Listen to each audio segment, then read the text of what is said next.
Pemirsa, dipicu masalah bagi hasil jual tanah, kawanan John Kay menghabisi nyawa Nus Kay di Duri Kosambi, Jakarta Barat hari Minggu kemarin. 30 orang ditangkap beserta sejumlah alat bukti berupa senjata tajam.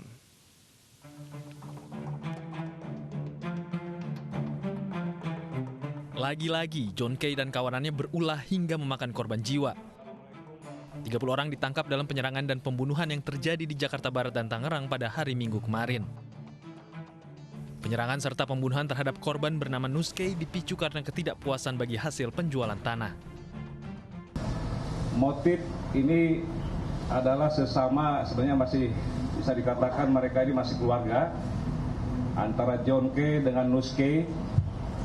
Ini dilandasi ataupun berdasarkan permasalahan pribadi, ya, permasalahan pribadi antara saudara John Kay dengan Nus Kay, ya, terkait adanya ketidakpuasan dalam hal ini pembagian uang hasil penjualan tanah. Sebelumnya, kelompok John Kay memaksa masuk ke salah satu rumah warga di klaster Australia perumahan Green Lake City, Tangerang, Banten, Minggu siang. Kawanan John Kay ini merusak rumah dengan memecahkan kaca. Mereka awalnya menerobos masuk ke dalam perumahan warga dan menodongkan pistol kepada petugas keamanan. Gerombolan John Kay yang ingin keluar perumahan kemudian dihadang petugas keamanan. Namun gerombolan ini justru menabrak petugas sehingga 2 petugas terluka.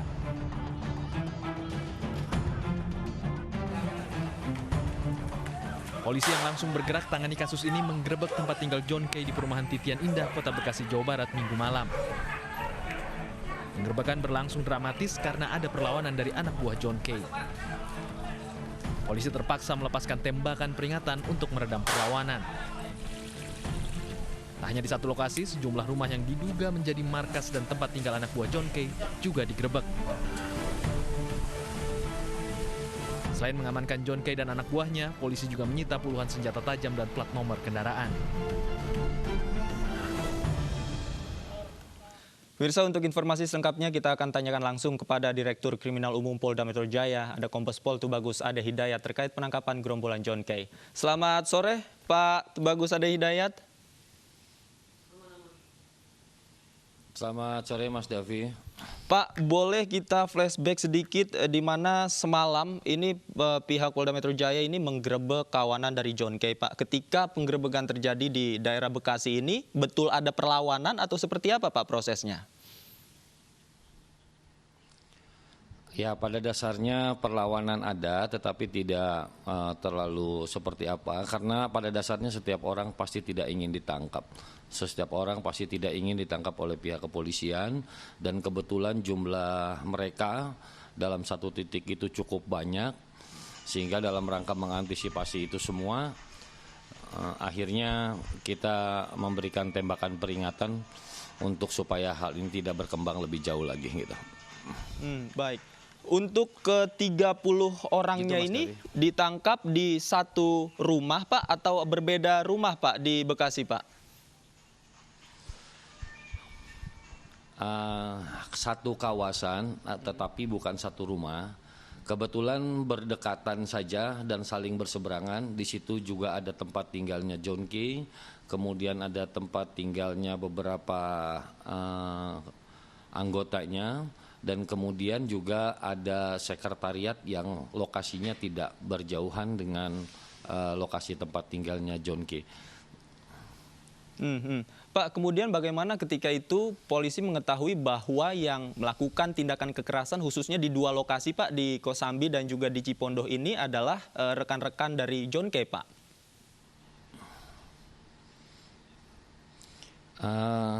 Sebenarnya merupakan satu standar bagi kepolisian.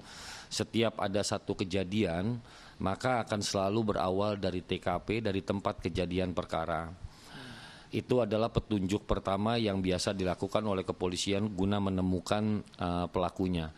Kemudian tahapan yang kedua adalah menghimpun para saksi yang kemudian kita kemas dalam alat bukti yang disebut dengan keterangan saksi. Ditambah dengan barang bukti yang dikumpulkan di TKP. Tiga hal itu kemudian diolah sedemikian rupa, dilakukan analisis, dan kemudian didapatkan kesimpulan sementara bahwa pelakunya adalah kelompok dari John K.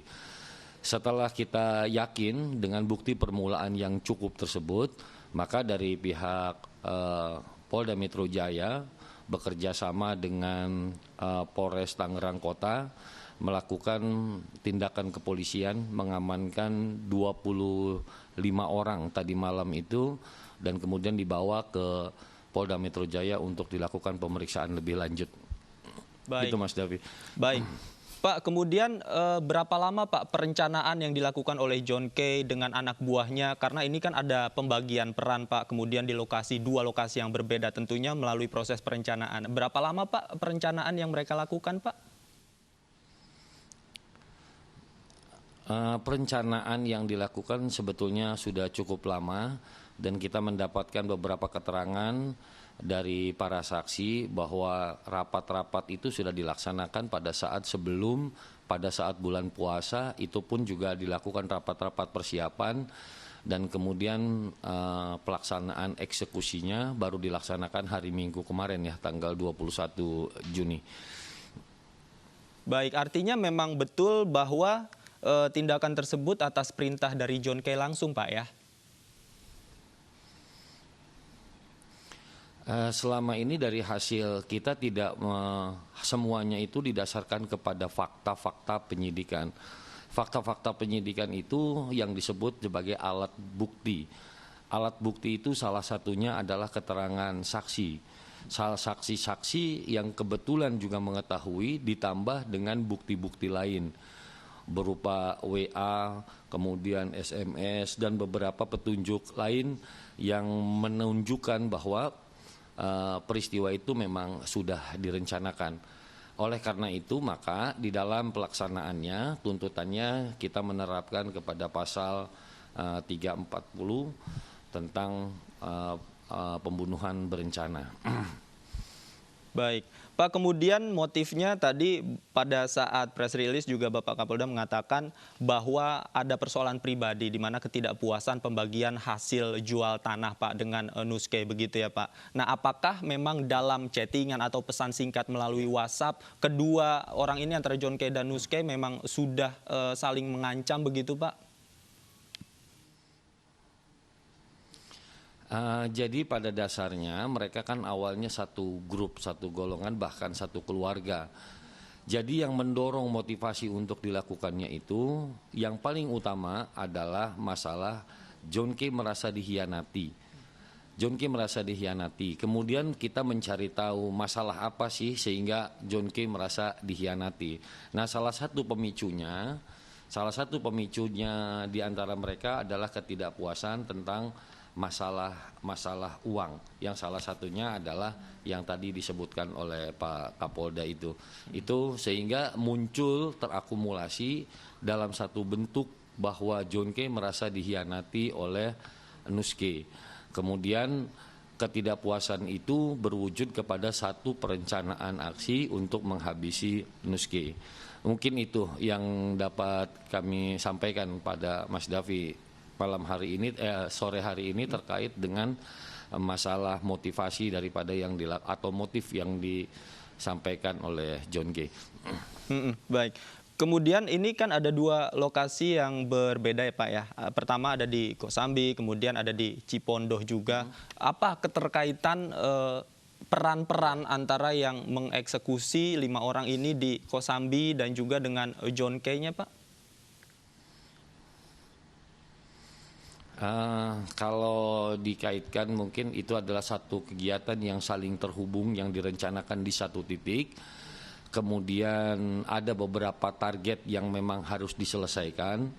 Target yang akan diselesaikan itu tidak berada dalam satu titik. Misalnya Nuske berada di Grand Lake, terus kemudian sasaran yang lain berada di tempat yang lain. Pada dasarnya itu merupakan satu perencanaan di dalam satu titik, tetapi kejadiannya terjadi di 2 titik karena orang yang menjadi sasaran tidak berada dalam satu titik gitu. Dan kemudian dilakukanlah pembagian tugas sedemikian rupa sehingga terjadilah dua kejadian yang pada dasarnya dua kejadian itu merupakan satu rangkaian yang sudah direncanakan sebelumnya. Baik, Pak. Kemudian ini kita ketahui bersama John Kay ini lama berada di Nusa Kambangan, Pak. Ya, artinya sudah lama dia mendekam di Nusa Kambangan. Apakah selama ini dia juga masih kontak dengan anggota kelompoknya di luar sehingga mungkin masih sempat merencanakan sesuatu ini dari dalam Nusa Kambangan, begitu, Pak? Kalau untuk perencanaan itu yang kita monitor adalah ketika John Kay sudah berada di luar. Terus kemudian pertanyaan, apakah John Kay selama di Nusa Kambangan melakukan komunikasi? Saya sampai sejauh ini belum menemukan atau belum menitik beratkan kepada itu, tetapi lebih kepada aspek perencanaan dan lebih fokus kepada dua kejadian yang hari Minggu itu terjadi, yaitu di Duri Kosambi dan di Cipondoh, Tangerang Kota. Baik, Pak Tubagus Ade ditahan sebentar, nanti kita akan elaborasi lebih jauh terkait penangkapan kawanan John Kay ini. Baik pemirsa, kita lanjutkan kembali perbincangan kami dengan Tubagus Ade Hidayat. Pak Tubagus Ade Hidayat, ini tadi kita ketahui bersama John Kay lama di dalam lapas. Kemudian apakah kelompoknya ketika John Kay ada di dalam lapas, kelompoknya masih eksis, Pak, melakukan koordinasi, kemudian tindak kejahatan selama ini seperti apa, Pak? Apakah John Kay masih mengendalikan itu semua? Makanya tadi saya sampaikan, saya tidak punya cukup data untuk membuktikan itu. Sedangkan penangkapan John Kay pada hari ini lebih saya fokuskan kepada tindak kejahatan yang dilakukan pada hari Minggu kemarin. Nah, kelompok John Kay pada faktanya setelah kita lakukan penangkapan pada hari Minggu kemarin, itu benar bahwa kelompok John Kay masih cukup banyak dan masih eksis dan masih memiliki sekretariatan dan masih melakukan aktivitas-aktivitasnya. Demikian Mas Davi. Baik, Pak, dari pelaku yang diamankan ini ada 30 orang, Pak. Ini cukup banyak. Kemudian bagaimana ketika John Kay mengumpulkan anak buahnya ini 30 orang, kemudian pembagian perannya ini membutuhkan waktu yang tadi Anda katakan dari sejak sebelum bulan puasa, Pak, ya. Apakah memang ini perannya sudah ditentukan sejak saat itu ataukah mereka juga menentukan perannya masing-masing sendiri, Pak? Untuk bagaimana menentukan perannya, itu kemudian ada data yang menunjukkan, ada saksi juga dari keterangan saksi yang menyatakan dan juga ada dari keterangan di antara mereka bahwa sebelum melakukan aksi tersebut itu melakukan konsolidasi dulu di titik tertentu dan disitulah pembagian tugasnya dilaksanakan.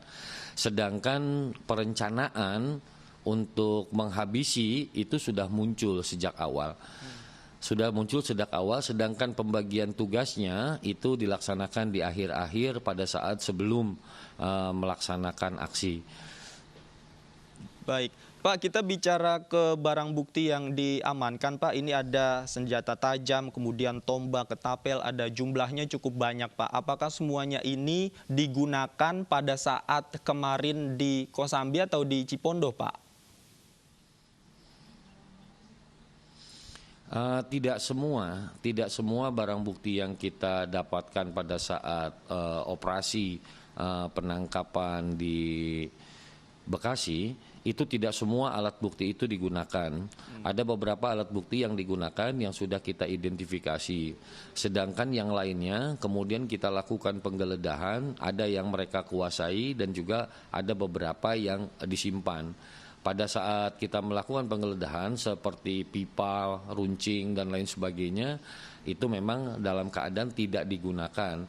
Tetapi untuk senjata tajam dan lain sebagainya hampir semua anggotanya itu menyandang senjata tajam yang melekat padanya. Sedangkan yang berbentuk pipa seperti ketapel, pipa dan lain sebagainya itu adalah merupakan hasil daripada penggeledahan yang dilakukan pada saat operasi di Minggu malam kemarin. Baik. Baik Pak, kemudian pasal yang dikenakan ini kan tadi dikatakan pada saat jumpa pers ada banyak pasal Pak. Ada pasal 88 terkait pemufakatan jahat, kemudian ada 340 pembunuhan. Ini jika diakumulasikan ancaman hukumannya bisa berapa lama Pak? Nah, kalau untuk ancaman hukuman yang terberat itu adalah yang pembunuhan berencana Pak. Pembunuhan berencana itu ancaman pidana maksimal ya, maksudnya maksimal itu bisa sampai kepada hukuman mati.